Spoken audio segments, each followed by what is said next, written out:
Welcome to Childcare Rockstar Radio. I am your host, Kris Murray.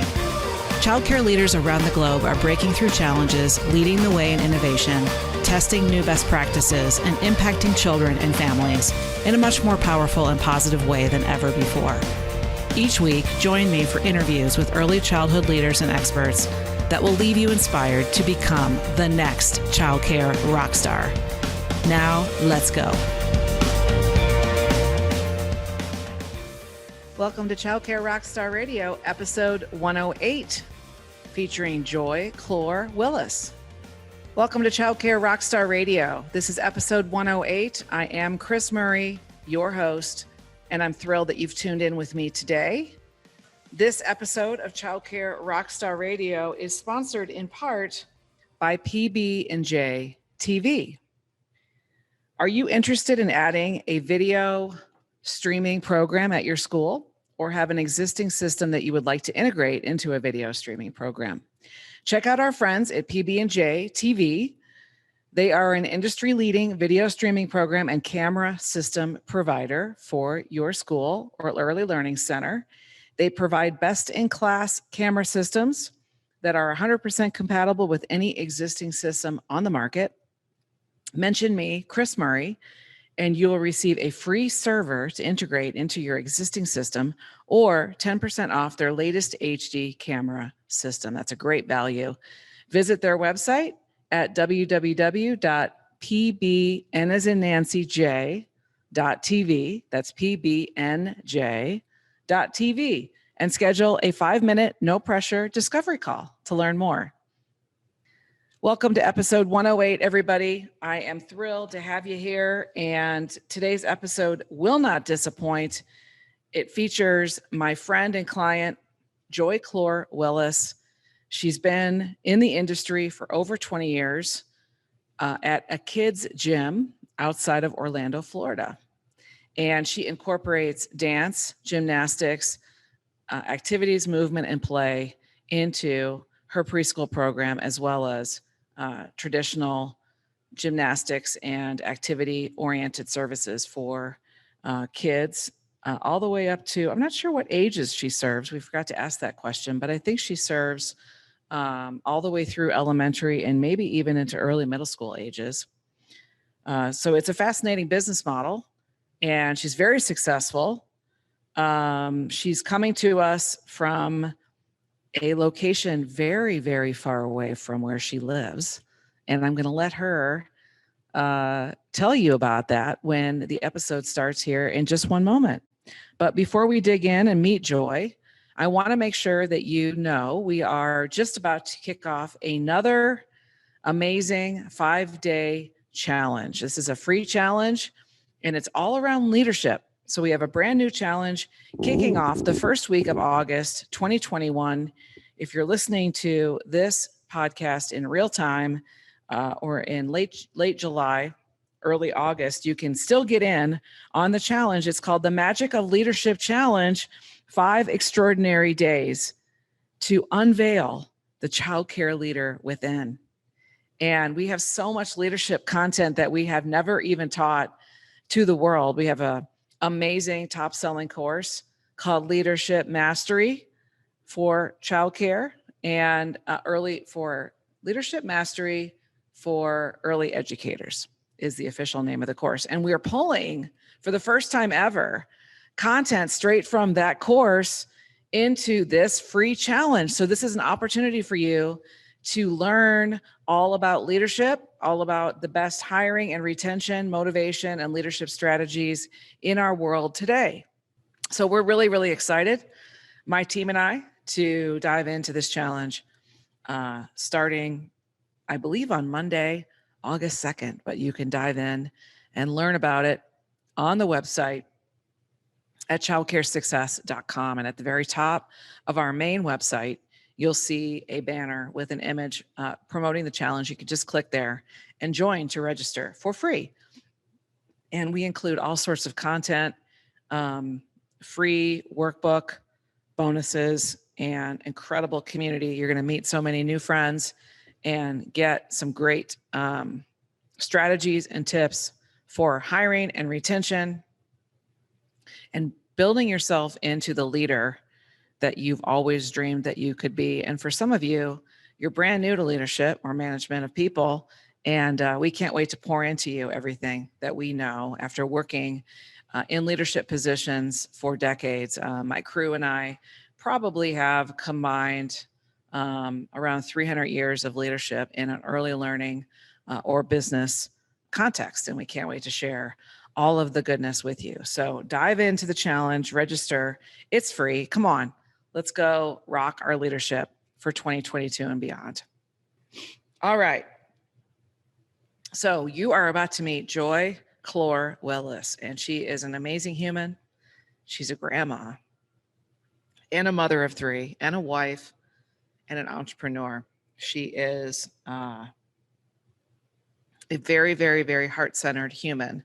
She's a giver, and we have helped her being in coaching in the Child Care Success Academy, and she's an Empire level, top level client. She has completely transformed her confidence, her leadership capability, and we talk all about that on this podcast. So it's perfect timing to dive into the topic of leadership because we talk about coming out of COVID, all the chaos, all the stress, all the craziness, and how to transform your team's thinking and their approach to their life here in the summer of 2021. So she says some incredible things. She says, quote unquote, you have to do something to say something. So in order to really talk about your strengths and accomplishments and market your center and market yourself as a leader, you have to do stuff. You have to actually implement and grow and achieve and accomplish so that you have new and fresh things to talk about and to market. And for hiring, it's also, that's a huge writer downer. So I love that. You have to do something to say something. She also talks about a COVID blessing and what have the blessings of COVID been, not just the bad stuff, but also the blessings that we've all experienced as it relates to going through a global pandemic. And so all of us should be aware of and having the insights of the blessings that have come our way because of this pandemic, as well as the rough times. And so we talk about that, and she reveals what those blessings are for her. And we talk about the confidence that is required of leaders, especially in an early childhood setting, but really any business needs a confident leader at the helm. And we talk about what she's done specifically to grow her confidence and so much more. So this is a not to be missed episode, episode 108 right here, featuring Joy Clore Willis at Child Care Rockstar Radio. Let's go.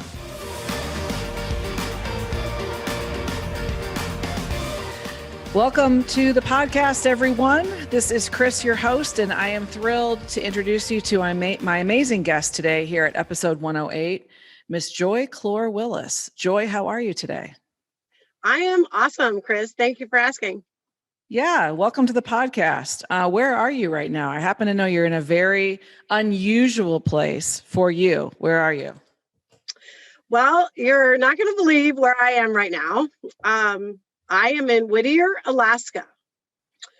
So over the years, my husband and I have just found that we just love it when we come here. We love who we are, and we get away from the hustle and bustle, and we kind of like get a little bit of time to ourselves. And I think he just really likes it too, because I get away. Yeah. Get to. Yeah. So you guys are normally spending most of your time in Florida, near Orlando, at your school, a kid's gym.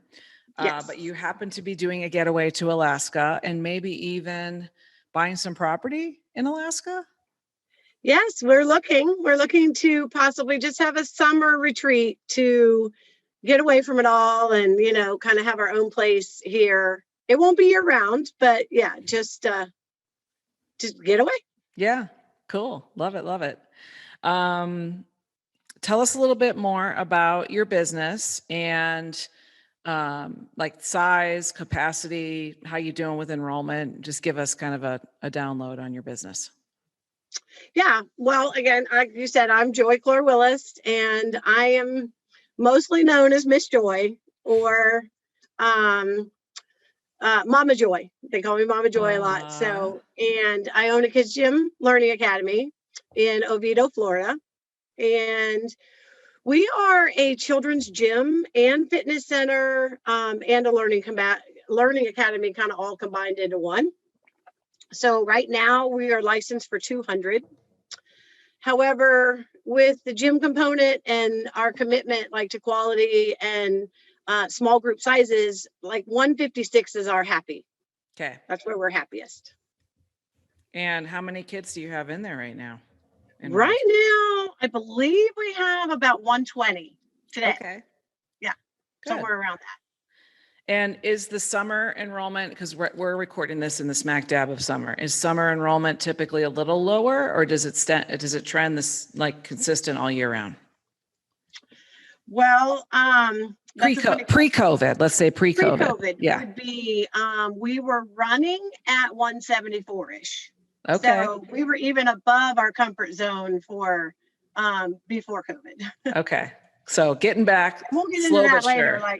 I can explain some of that later. How the blessings of COVID has come around. Okay, good.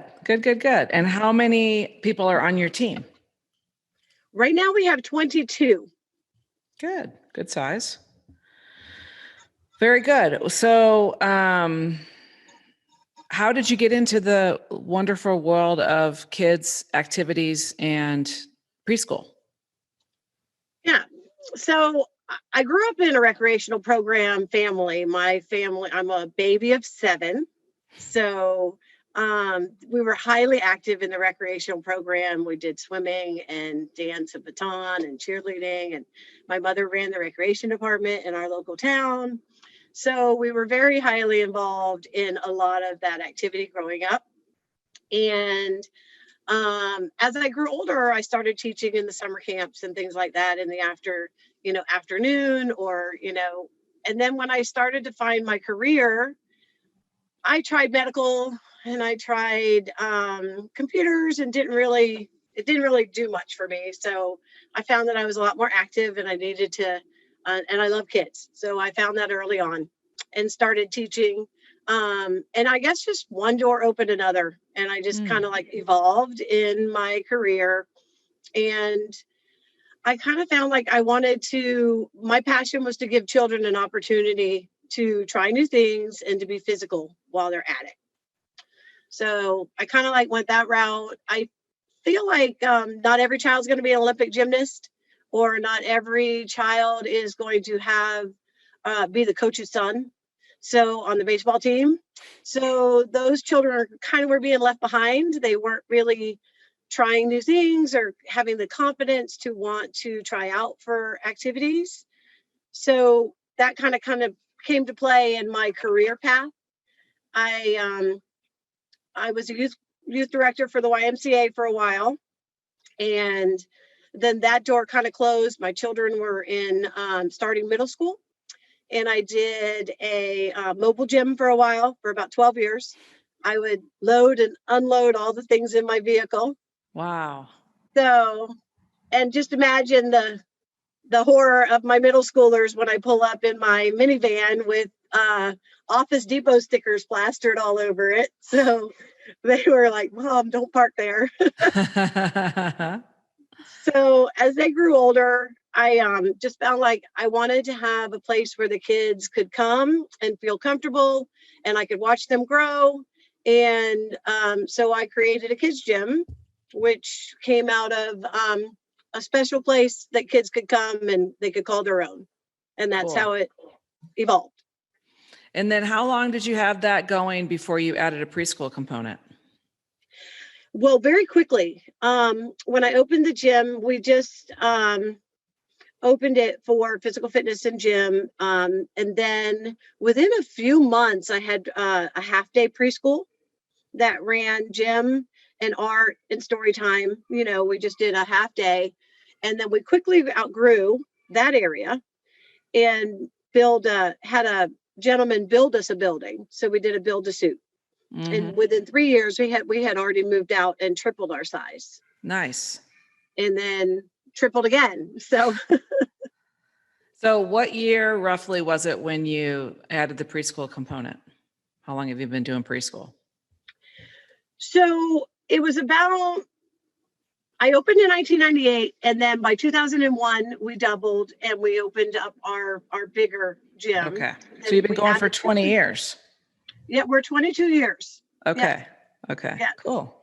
So awesome. Well, that's an amazing journey. I love that. You're inspiring people, I'm sure, to think about different models of how to get started in the world of childcare and kid-focused businesses, broadening out, the umbrella of what we typically talk about. So I love that.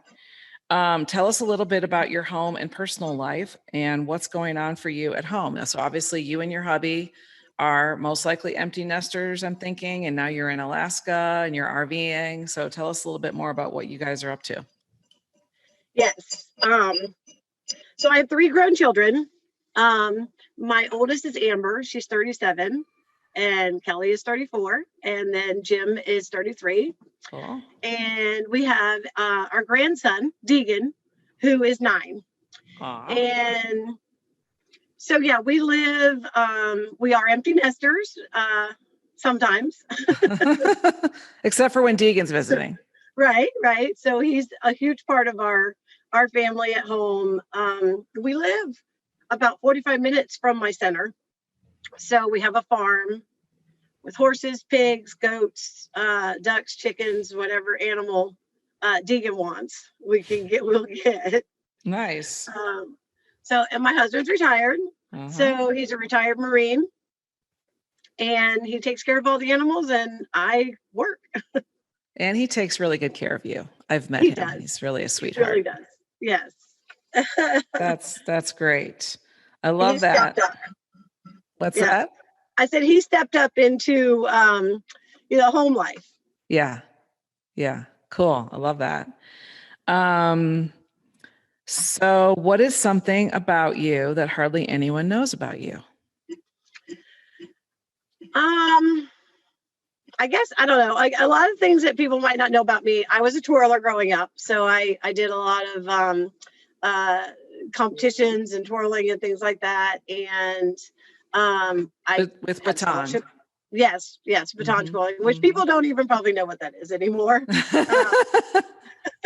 There's this thing called a baton, and it's got 2 white ends, and you twirl it, guys, for the millennials and the Gen Zers that are listening. But yeah, go for it. It's cool. That speaks to your love of, gymnastics and dance and all the things that you bring into your brand. So I love that. Yes. And it's more difficult than it looks. So if just the challenges of the hand-eye coordination and things like that. And so that's probably one. And one time, I think one of my funnest things in the moment of time was I was able to twirl fire at the Polynesian Village at Disney. Ooh. So that was like a little job that we were able to do. But I guess that's probably the most fun thing I can think of that people don't know. Yeah. Related, for those of you guys listening that know Bruce Spur, we recently found out that he also is a fire twirler. So you guys have that in common. So sometime at a safe spot on one of our meetings, we can do some twirling demonstrations, potentially with fire or not fire. I don't know, but cool. Oh, that would be fun. That would be really a lot of fun. Yeah. Love that. Totally get into that. Super cool. I dabbled with baton. I always admired people who could do baton, and I always thought it was really cool when I was a kid, and I didn't really have the hand-eye coordination for it, but I love it. I love watching it. And so I'm a huge fan of that. Very cool, Joy. So coming through the COVID pandemic and shifting out of crisis mode, thinking about where we are in our world here in 2021, what are some insights that you gained from the experience of what we've lived through over the last 15 months as a business owner, a leader, a human, a grandma? Anything you want to share? Yeah. So coming out of COVID, it's been rough, I think, for all of us in all different ways. I feel everyone has been impacted in all different manners. I believe it's been more tough on my staff then I think, I think I've got the access to more resources through you and the academy and things like that, so that we can kind of get ourselves grounded. And so I am typically a really optimistic person. So sometimes I'm too optimistic and I don't see some of the things before they come. Mm-hmm. So, or I can see, right? I can see bigger and farther than some of them. So being able to share that vision with them and get the staff to see the light at the end of the tunnel, I believe was the hardest part, because they just kind of long-term, they had a lot of responsibility for a really long time. So I feel like it just dragged on, and that's hard to watch that. So we lost a lot of staff during that time, and they just couldn't hang on anymore. It's like I watched them hang on by their nails and just had to let go for whatever reasons, all different ones across the board. But I guess the blessing, I think, was we were able to get off the fast track. We were, like earlier I said, we were at 174, but my happy number is 156. So we were just spinning our wheels so fast that we didn't really see it, that it was just going so fast. And getting off of that, I kind of call that the COVID blessing. that we were able to get back to our purpose and refine some of the things that we really needed that were kind of changing, that kind of had morphed away from what we were, and get like a much needed reset. Cool. I like that. So, and also, like, going forward, like all the work we've done with you and the academy and getting things done, we're like starting to work for us. So that's kind of cool. Yeah, I want to dive more into that in terms of what's working and how you are shifting out of all of the, the issues that COVID has caused. The blessing of it, as you stated, a much needed rest, getting back to purpose, but also everybody was exhausted and traumatized and stressed and fatigued, and all of that was setting in.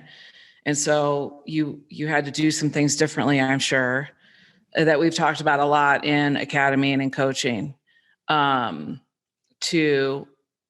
kind of give the refresh to your entire business and then be able to capture the good stuff and implement the good stuff. Because when people are exhausted, burnt out, and ready to walk out the door, it's pretty tough as a leader to try to look at that with optimism, stay optimistic, and figure out how to address those crises issues immediately. One thing happened to me locally that relates to this conversation that I want to get your take is, over the weekend, we live in a golf community with a restaurant, and everybody in the kitchen at our golf restaurant walked out the door all at the same time last Friday.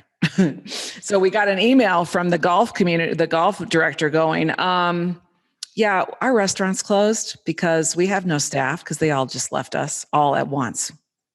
So it not just happening in the childcare industry, but happening in all service industries and other industries as well. But I think the service industries, including childcare, have been hit the hardest. So speak to that. Have you ever had a mutiny on your hands, or did you have people that were in major crisis mode? They went toxic and then they were turning other people toxic. Like, how do you still stay optimistic and deal with it and lead through that?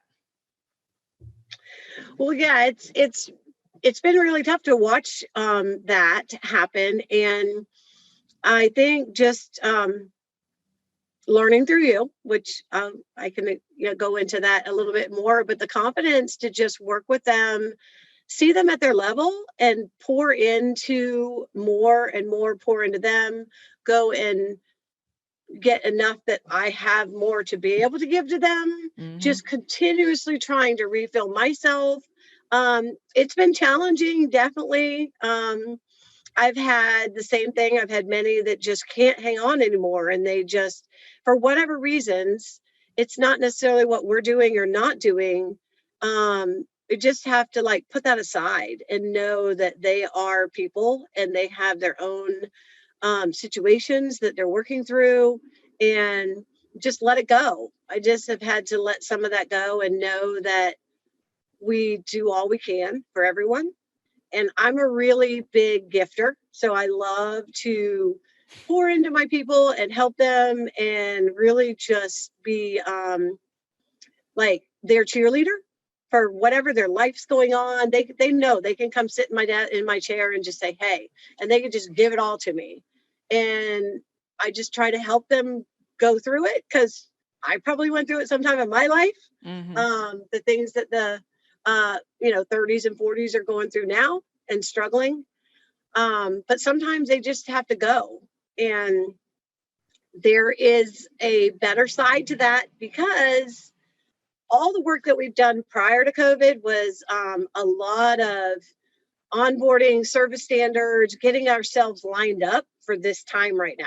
Right. And that's where I see the blessings of, being able to redesign our lanes, our job descriptions, our quality service standards, our onboarding, our raises, our bonuses, our benefits. Everything is now just set right up on a platter for all those new people to be able to benefit from and feel, like I'm really grateful and looking forward to the greatest reset opportunity that we have.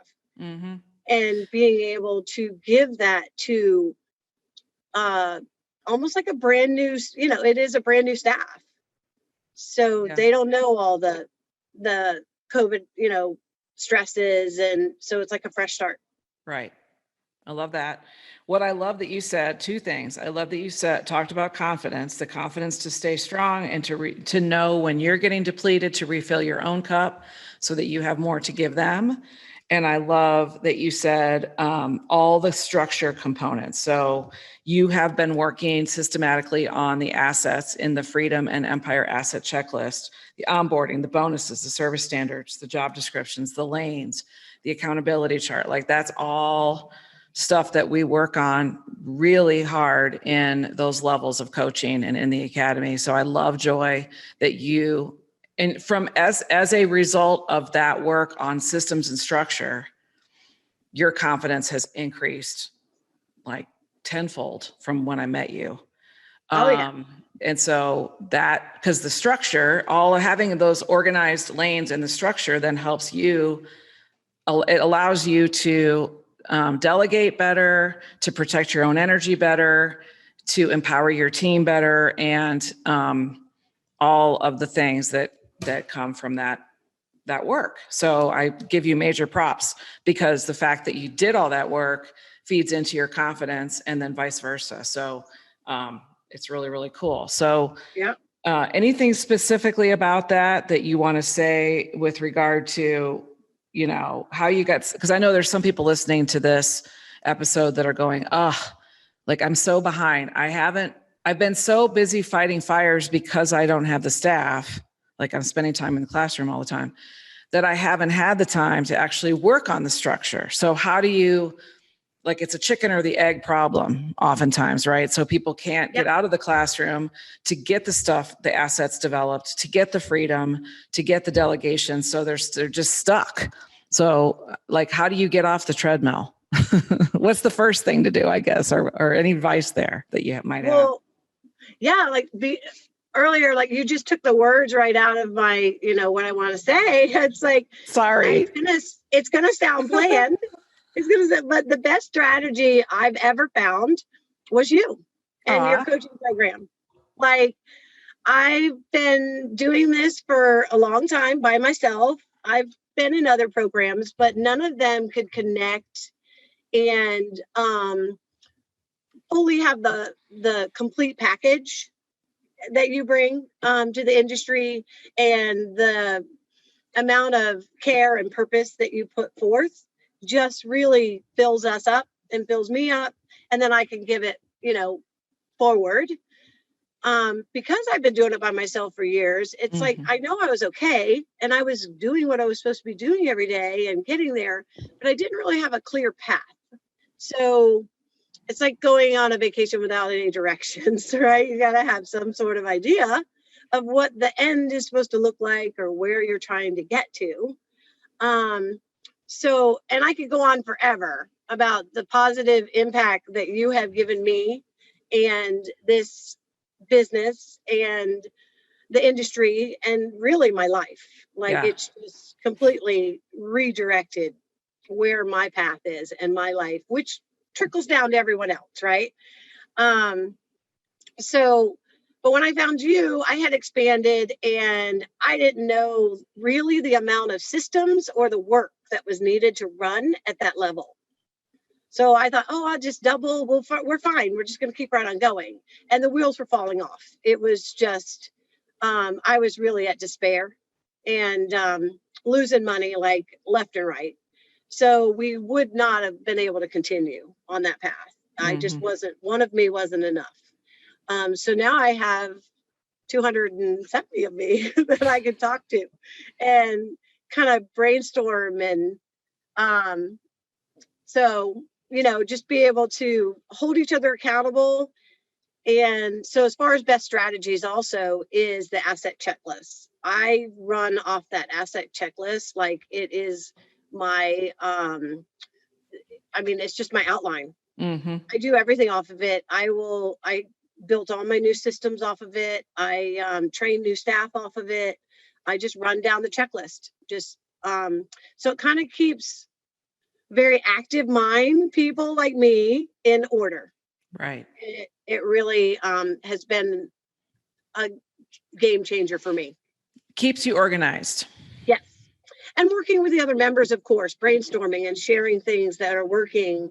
That's also a very big strategy that I've tapped into.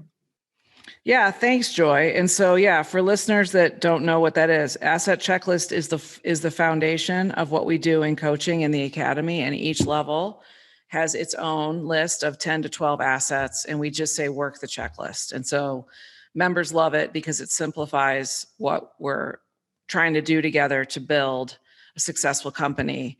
And the one that you really went to with the leadership component is the Freedom Asset Checklist, which starts with core values, starts with your why, actually, your why and your purpose, and then your core values and your accountability chart.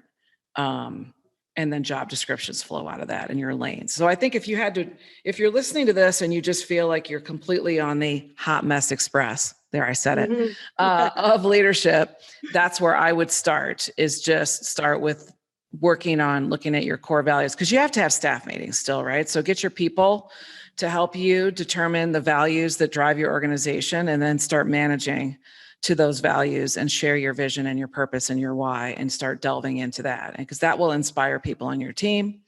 And then you can start working in the job descriptions and lanes, making sure that everybody is very organized with what they're supposed to be doing and that there's no stepping on toes. And then people get really grumpy when everybody's stepping on toes and everything's a mess in your organization. So, so there's some tips for listeners. And it's always evolving. So you always have to kind of go back to, like you say, go to marketing and then systems and, mindset, marketing, systems, repeat. You just got to continuously keep going around the circle. Yeah. Just to stay abreast and ready. And, it just gives you more preparation for the little things that come in and sidetrack you, like pandemic. So it just kind of like really gets you grounded. Yeah. And say, okay, I got this. We're going to get through this. And, you're holding a lot of people up, right? We're holding our parents and our students and our staff. And then we're just kind of like continuously looping back around. So having to have something to hold yourself up is just been a blessing, just an absolute, it's just, I can't explain it. Yeah. Well, and you've elevated your culture and what you do for your team.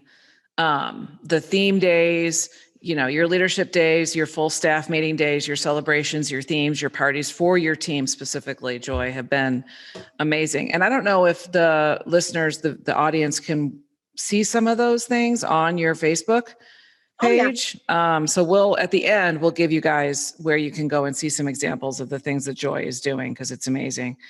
And like all of that came natural. Like I am a natural celebrator and cheerleader, gifter, whatever, however you want to phrase it. And I love dress up, of course. It's like my favorite thing in the world. So anytime we can do dress up is great. But what happens now is over the course of the last 3 years, since I have it more of a purpose. Like I do it more with something that sticks and that has a meaningful purpose, I think. Right. More intentionality. Yeah. And I've taken my teacher mentality of being a teacher and kind of tried to frame it in being a teacher of my teachers. So I can just kind of frame it in that way to give them a fun classroom. If they're coming to a celebration or a meeting, if you want to call it, with me, then I should be one that creates an atmosphere and a meeting that they are going to absorb and learn and love and enjoy, rather than just have a party. Yeah. Or just have a meeting, right?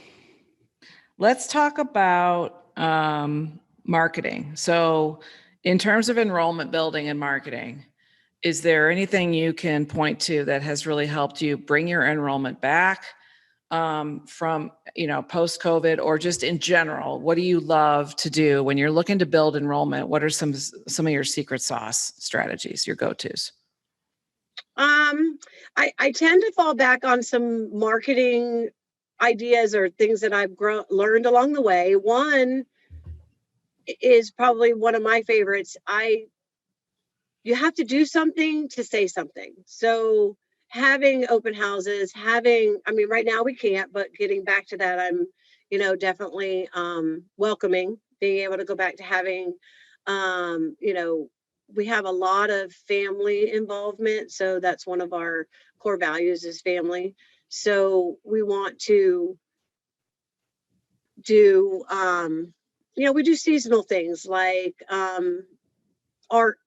We do an art show, or we have a Mother's Day picnic, or we have a big party out back and we have bounce houses. And it's just on that direction of being able to show it off and or engage the community. That's probably one of our biggest ones. So you have to do something to say something. So, and I kind of go back to that a lot. Yeah, that's a great theme of, and I love that. I'm going to quote you on that, because you're basically doing event-based marketing. You're doing something that has value or fun or marketing sizzle, not just the steak, but the sizzle, the fun. And then you're going to talk about it. So you have to do something to say something. So I love that. Yeah. And then of course, on the social media, electronic side or internet, I'm not really well dressed in that. So I always say, right now we have Grow Your Center, who is about to launch our new website. So I'm super excited about that. And our Facebook ads and things like that are being assisted with that, because I just can't do all that. Yeah. And I always relate it to, you're going to change your brakes, or you're going to get somebody else to change your brakes. Right. Yeah. Like that's kind of like that. I've learned over the last couple of years to just delegate some of that instead of try to do it. Yeah. I'm a huge fan of that, because anything that you, that either drains you or it's just not your best purpose of, you'd be better spent leading your people and managing your company than doing all of your own social media and website stuff and all that, Joy. So I love that. The ideas of signs on the side of the road and mailers anymore, they're not as effective. Mm-hmm. So. Yeah, for sure. Social media. I think community marketing, a good referral program so you can spur that word of mouth, and then the social media visibility, coming up on Google Maps, those components, having a strong website. Those are the top marketing assets that we think you should build. So you're right there, and that's fantastic. And so I want to ask you to look back at your life, which has been very rich and awesome, and tell us one thing that you would have done differently in your business or your life if you could do it all over again. I'm looking for slowing down and being able to enjoy and have some of the benefits of this long, rich life that you say, and it's being able to have the access to the academy and all the resources that you provide, and also just the benefit of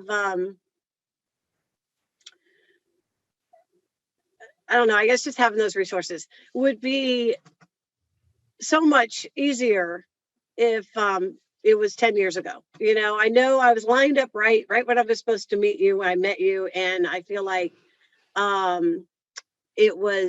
might not have been ready 10 years ago for that. So right. I know that there is a divine line that we are destined to meet when we meet. So, and I was ready, and I'm really thankful and grateful of that. So I guess that would be the one thing that is to have, but I can't change that now. Yeah.